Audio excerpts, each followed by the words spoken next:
The Mike Duffy trial gets underway. What do you need to know? I'm Brian Lilley with TheRebel.media. Mike Duffy is a name well known across Canada because before his appointment in 2009 to the Red Chamber, Duffy was a household name in terms of political coverage, having spent time at both CBC and CTV. Now, Duffy was first alleged in late 2012 to have been claiming living expenses for his West End, Ottawa home in Canada that he wasn't entitled to.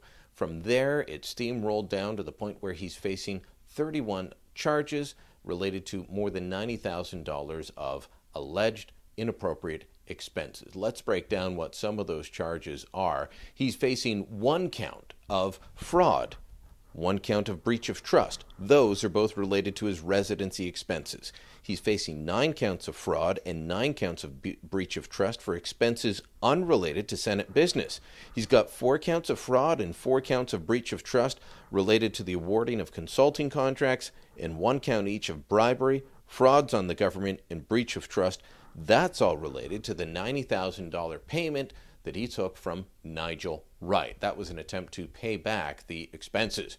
Duffy maintains that he's innocent. He's facing a trial by judge alone, no jury involvement. But this trial begins on April 7th. It's scheduled to go to May 12th. Then it breaks for a couple weeks, and then is scheduled to go from June 1st to June 19th. So this is going to be with us for a long time.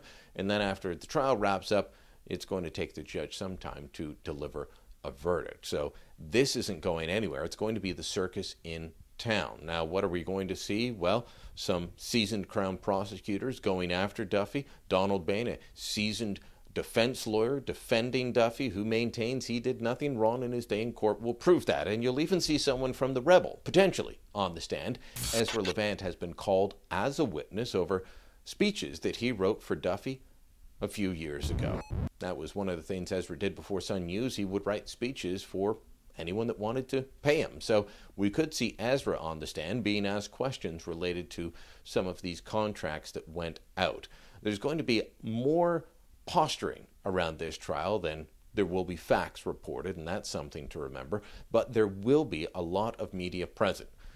The courthouse in Ottawa is not used to having this many reporters there. They originally had only set aside a few seats for journalists. Then they upped it to 20. Now it's been up to 50. There will be an overflow room as well for the public. But you can expect after the first few days, interest is going to peter out a little bit. Even the most hardened journalists can't take that much time in court, and the public will just stop paying attention until something actually happens. We'll be there for parts of the coverage. Anything that you need to know about, you can find out here at TheRebel.media.